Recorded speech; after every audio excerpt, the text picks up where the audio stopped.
आज पढ़ेंगे organising learning, अधिगम का आयोजन।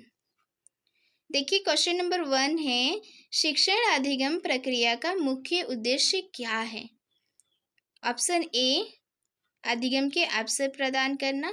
ऑप्शन बी, ज्ञान प्रदान करना। ऑप्शन सी, अधिगम अनुभवों को सुलभ बनाना। या ऑप्शन डी, उपरोक्त सभी। तो इसका सही आंसर हो जाएगा ऑप्शन डी, उपरोक्त सभी। ठीक है। क्वेश्चन नंबर 2 है, अधिगम एक डैश प्रक्रिया है। ऑप्शन ए, जीवन पर्यटन। ऑप्शन बी, सतत। या ऑप्शन सी, ए और बी दोनों। ऑप्शन डी, इनमें से कोई नहीं। तो इसका सही आंसर हो जाएगा ऑप्शन सी, क्योंकि अधिगम एक जीवन पर्यटन चलने वाली प्रक्रिया है और सतत प्रक्रिया ये दोनों होगा। क्वेश्चन नंबर 3 है हमारा, अधिगम की पारंपरिक पद्धति कौन सी है? ऑप्शन ए, शिक्षक केंद्रित। ऑप्शन बी, शिक्षार्थी केंद्रित। ऑप्शन सी, अधिगम केंद्रित। ऑप्शन डी, इनमें से कोई नहीं। तो इसका सही आंसर हो जाएगा ऑप्शन ए, शिक्षक केंद्रित। ये हमारा पारंपरिक पद्धति है। क्वेश्चन नंबर 4 है, डैश शिक्षक केंद्रित पद्धति की विशेषता है। यानी कि इसमें देखना है कि कौन सी एक ऐसी पद्धति है जो शिक्षक केंद्रित पद्धति की विशेषता मानी जाती है। ऑप्शन ए देखिए, अधिगम प्रक्रिया शिक्षक द्वारा निर्देशित होती है। ऑप्शन बी, अधिगम प्रक्रिया शिक्षार्थी द्वारा निर्देशित होती है। या फिर ऑप्शन सी, ए और बी दोनों। या ऑप्शन डी, इनमें से कोई नहीं। तो इसका सही आंसर हो जाएगा ऑप्शन देखिए ए, अधिगम प्रक्रिया शिक्षक द्वारा निर्देशित होती है। क्वेश्चन नंबर 5 है हमारा, शिक्षक केंद्रित अधिगम पद्धति में शिक्षक की भूमिका होती है। यानी कि यहाँ पे शिक्षक केंद्र अधिगम में शिक्षक की भूमिका कैसी होती है वो यहाँ पे पूछा गया है। तो देखिए ऑप्शन ए, सहायक। ऑप्शन बी, मार्गदर्शक। ऑप्शन सी, नेता। ऑप्शन डी, इनमें से कोई नहीं। तो देखिए इसका सही आंसर हो जाएगा ऑप्शन सी, लीडर। ठीक है। शिक्षार्थी केंद्रित अधिगम पद्धति में शिक्षक की भूमिका होती है। यानी कि यहाँ पे बोला गया है कि शिक्षार्थी केंद्रित अधिगम में शिक्षक की क्या भूमिका होती है। देखिए ऑप्शन ए, सहायक। ऑप्शन बी, सहयोगी। या ऑप्शन सी, मार्गदर्शक। या ऑप्शन डी, उपरोक्त सभी। तो इसका सही आंसर हो जाएगा ऑप्शन डी। क्वेश्चन नंबर 7 देखिए, किस पद्धति में शिक्षार्थी स्वतंत्र रूप से सीखता है? शिक्षक केंद्रित, शिक्षार्थी केंद्रित। या फिर ऑप्शन सी, अधिगम केंद्रित। या उपरोक्त सभी। तो इसका सही आंसर हो जाएगा ऑप्शन बी।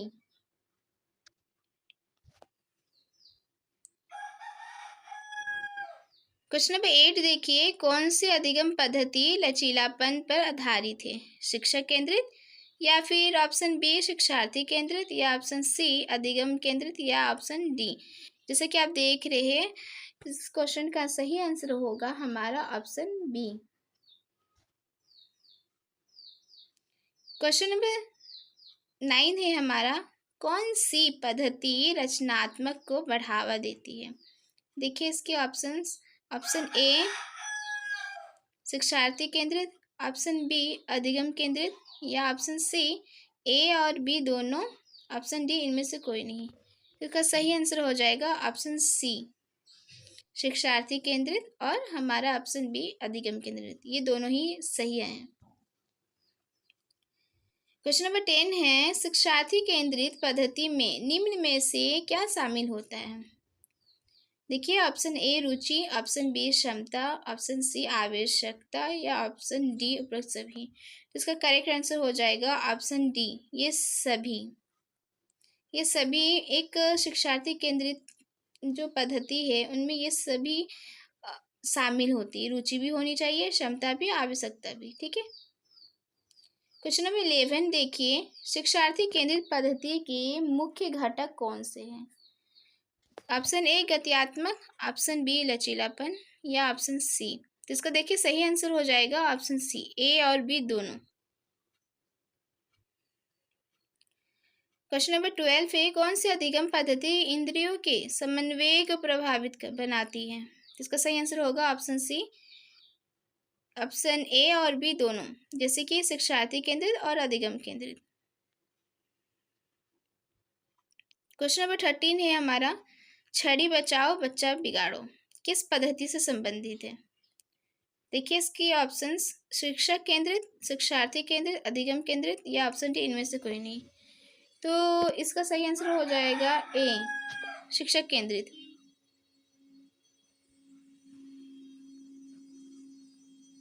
क्वेश्चन नंबर 14 है, कौन सी पद्धति शिक्षार्थियों को प्राकृतिक वातावरण प्रदान करती है? ऑप्शन ए शिक्षक केंद्रित, ऑप्शन ए शिक्षार्थी केंद्रित, ऑप्शन बी शिक्षक केंद्रित, ऑप्शन सी अधिगम केंद्रित या ऑप्शन डी इनमें से कोई नहीं। तो इसका सही आंसर होगा ऑप्शन ए, शिक्षार्थी केंद्रित।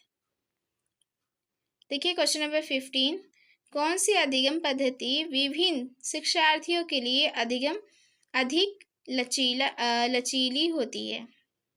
तो इस क्वेश्चन का सही आंसर हो जाएगा ऑप्शन बी, शिक्षार्थी केंद्रित। क्वेश्चन नंबर 17 है, अधिगम प्रक्रिया तभी प्रभावी होती है जब शिक्षार्थी इसमें भाग ले। तो इसका सही आंसर होगा ऑप्शन सी, जैसा कि ऑप्शन ए शारीरिक रूप से और मानसिक रूप से, ये दोनों ही हमारा सही उत्तर है। देखिए क्वेश्चन नंबर 18 है हमारा, शिक्षार्थी सबसे अधिक ज्ञान किस माध्यम से प्राप्त करता है?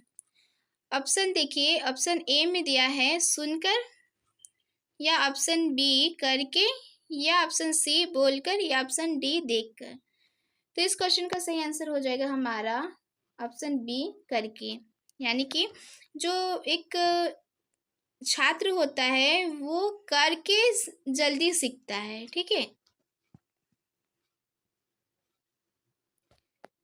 क्वेश्चन नंबर 19 देखिए, शिक्षण अधिगम प्रक्रिया में महत्वपूर्ण भूमिका किस अधिगम पद्धति की होती है? तो इसका देखिए सही आंसर हो जाएगा ऑप्शन सी, ए बी दोनों हमारा सही है, अधिगम केंद्रित भी है और ऑप्शन बी शिक्षार्थी केंद्रित भी। ठीक है, क्वेश्चन नंबर 20 है, कौन सी अधिगम पद्धति 3H समन्वय पर बल देती है? तो इसका देखिए सही आंसर होगा ऑप्शन डी, बी और सी दोनों ही हमारा सही है, शिक्षार्थी केंद्रित और अधिगम केंद्रित। देखिए 21, 3H समन्वय का अर्थ क्या है? यहाँ पे 3H समन्वय का अर्थ पूछा गया है। ठीक है, तो इसका सही आंसर हो जाएगा ऑप्शन आपका ए, हाथ, मस्तिष्क और हृदय। देखिए क्वेश्चन नंबर 22, शिक्षक केंद्रित अधिगम प्रक्रिया में क्या सबसे महत्वपूर्ण है? तो इसका देखिए सही आंसर हो जाएगा हमारा ऑप्शन ए। ठीक है, शिक्षक, यानी कि शिक्षक केंद्रित अधिगम में सबसे महत्वपूर्ण तो शिक्षक ही हो गए ना। अगर वो शिक्षक केंद्रित है तो शिक्षक वहाँ पे महत्वपूर्ण है। अगर शिक्षक ही नहीं होंगे तो क्या वो शिक्षक केंद्रित कहलाएगा? नहीं। उसी तरह शिक्षार्थी केंद्रित में शिक्षार्थी को महत्वपूर्ण माना गया है। देखिए शिक्षक केंद्रित अधिगम की बुनियादी विशेषता क्या है? देखिए इसका सही आंसर है ऑप्शन डी, सभी। ठीक है, ज्ञान का हस्तांतरण शिक्षक से शिक्षार्थी को होता है। ऑप्शन बी, शिक्षक ही शिक्षार्थी का भाग्य निर्धारित करता है। ऑप्शन सी, कक्षा में शिक्षक का वर्चस्व होता है। ठीक है, ये सारे ही ऑप्शंस हमारा सही है। क्वेश्चन नंबर देखिए 24, निम्न में से कौन सा शिक्षक केंद्रित पद्धति की विशेषता नहीं है? यहाँ पे शिक्षक केंद्रित पद्धति की विशेषता नहीं है पूछा गया है, तो इसका सही आंसर होगा ऑप्शन बी, शिक्षार्थी अपनी गति से सीखता है। ये शिक्षार्थी अपनी गति से सीखता है, ये हमारा आता है शिक्षार्थी केंद्रित में। ठीक है, ये शिक्षक केंद्रित में नहीं है। क्वेश्चन नंबर 25 है, शिक्षक केंद्रित पद्धति की कौन सी सीमा नहीं है? तो इसका सही आंसर होगा हमारा ऑप्शन बी, शिक्षार्थियों को अपनी प्रतिभा प्रदर्शित करने का अवसर मिलता है। क्वेश्चन नंबर 26 है, निम्न में से कौन सी शिक्षार्थी केंद्रित पद्धति से संबंधित नहीं है? तो इसका सही आंसर हो जाएगा हमारा ऑप्शन डी, यानी कि समूह कार्य की सीमित संभावनाएं होती हैं। क्वेश्चन नंबर 27 है, शिक्षार्थी केंद्रित अधिगम की प्रकृति क्या है? तो इसका सही आंसर होगा ऑप्शन डी। ऑप्शन ए देखिए, व्यवहारिकता और उपयोगिता के सिद्धांत पर आधारित। ऑप्शन बी, विविधता और लचीलापन के सिद्धांत पर आधारित। ऑप्शन सी, शिक्षार्थी की रुचि, योग्यता, आवश्यकता आदि पर आधारित। तो ये सारे ही ऑप्शन सही है शिक्षार्थी केंद्रित में। तो ये ही आंसर हमारा सही होगा कि ये सब सही है, तो ऑप्शन डी हमारा सही है।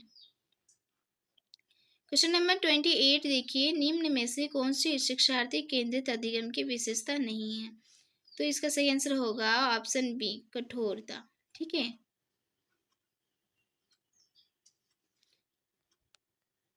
क्वेश्चन नंबर 29 देखिए, निम्न में से कौन सी शिक्षार्थी केंद्रित अधिगम की विशेषता नहीं है? तो इसका भी आंसर देखिए, जैसे कि आपको देख रहे हैं, ऑप्शन सी हमारा सही है, शिक्षार्थी के अनुभव के उपयोग में लाने की सीमित संभावना। क्वेश्चन नंबर 30 है हमारा, निम्न में से कौन सी अधिगम केंद्रित पद्धति से संबंधित है? इसका सही आंसर हो जाएगा ऑप्शन हमारा सी। ठीक है, ए और बी दोनों सही है, अधिगम केंद्रित शिक्षा और क्रियात्मक आंदोलन। क्वेश्चन नंबर 31 देखिए, अधिगम केंद्रित पद्धति का उद्देश्य क्या है? यानी कि यहाँ पे उद्देश्य पूछा गया है, तो इसका सही आंसर होगा ऑप्शन डी, शिक्षार्थियों की जैविक आवश्यकताओं की पूर्ति, शिक्षार्थियों की सामाजिक आवश्यकताओं की पूर्ति। क्वेश्चन नंबर 32 है, अधिगम केंद्रित पद्धति किस पर बल देती है? तो इसका सही आंसर हो जाएगा ए, करके सीखना, learning by doing. Question number 33 देखिए, क्रिया का अंतिम परिणाम क्या होता है? तो इसका सही आंसर होगा ऑप्शन सी, शिक्षा। निम्न में से कौन सी अधिगम केंद्रित पद्धति की विशेषता नहीं है? तो इसका सही आंसर होगा ऑप्शन डी, शिक्षण प्रायः पूरी कक्षा को एक समान निर्देशित करता है। क्वेश्चन नंबर 35 है, अधिगम केंद्रित पद्धति का क्या महत्व है? तो इसका सही आंसर हो जाएगा हमारा ऑप्शन डी, प्रभावी अधिगम को प्रोत्साहित करती है। ऑप्शन बी, संतुलित विकास को बढ़ावा देती है। ऑप्शन सी, प्रवृत्तियों का परिशोधन करती है। क्वेश्चन नंबर 36 देखिए, अधिगम केंद्रित पद्धति की कौन सी विशेषता नहीं है? तो इसका सही आंसर होगा ऑप्शन सी, छात्र अधिकांशतः शिक्षक पर निर्भर रहते हैं। क्वेश्चन नंबर 37 है, अधिगम केंद्रित पद्धति की सीमाएं कौन सी हैं? तो इसका सही आंसर होगा ऑप्शन डी। ऑप्शन ए देखिए, शिक्षार्थी सब कुछ स्वयं नहीं सीख सकता। ऑप्शन बी, ये समय साध्य होती है। ऑप्शन सी, ये छोटे बच्चों पर लागू नहीं की जा सकती। ठीक है, तो इसका सही आंसर होगा ऑप्शन डी, ये सभी। अब देखिए, पिछले वर्ष में जो आए थे प्रश्न, उसको थोड़ा देख लेते हैं। निम्न में से कौन सी शिक्षण पद्धति शिक्षक केंद्रित है? ये आरएसटी आर्ट्स 2023 में पूछा गया था, तो इसका सही आंसर होगा ऑप्शन बी, प्रदर्शन विधि। निम्न में से कौन सा कथन शिक्षार्थी केंद्रित अधिगम प्रक्रिया को दर्शाता है? ठीक है, ये आरएसटी आर्ट्स 2023 में पूछा गया था, तो इसका सही आंसर हो जाएगा ऑप्शन सी, छात्र आपस में मुद्दों पर चर्चा करते हैं। कौन सी अधिगम पद्धति मानती है कि शिक्षार्थी अपने अनुभवों के आधार पर ज्ञान का निर्माण कर सकता है? ये भी आरएसटी सीबीजेड 2023 का क्वेश्चन है, तो इसका सही आंसर होगा ऑप्शन बी, संरचनावादी पद्धति। शिक्षार्थी केंद्रित पद्धति की प्रमुख विशेषता क्या है? ये भी आरएसटी पीसीएम में 2023 में पूछा गया था, तो देखिए इसका सही आंसर होगा ऑप्शन डी, शिक्षार्थी अपने ज्ञान का स्वयं निर्माण करते हैं। कौन सी अधिगम पद्धति सभी शिक्षार्थियों के लिए सबसे अधिक लाभकारी और सकारात्मक है?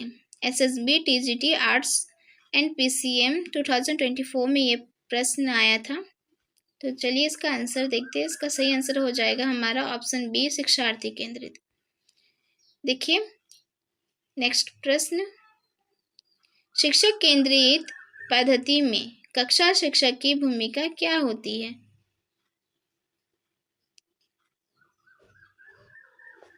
ये जो यहाँ पे है ना, ये नहीं है, इसको हटा दीजिए। ठीक है, ये गलती से टाइप हो गया है। शिक्षक केंद्रित पद्धति में शिक्षक की भूमिका क्या होती है? ये है हमारा एसएसबी टीजीटी सीबीजेड 2024 में आया था। तो इसका सही आंसर होगा ऑप्शन ए, शिक्षक सक्रिय रहता है और सभी गतिविधियों को नियंत्रित करता है। नेक्स्ट क्वेश्चन देखिए हमारा, शिक्षार्थी केंद्रित कक्षा की एक विशेषता क्या है? ये एसएसबी टीजीटी सीबीजेड 2024 का क्वेश्चन है। इसका सही आंसर होगा हमारा ऑप्शन सी, शिक्षार्थी अपना ज्ञान स्वयं बनाते हैं और शिक्षक मार्गदर्शक होता है। यहीं तक था हमारा। ठीक है,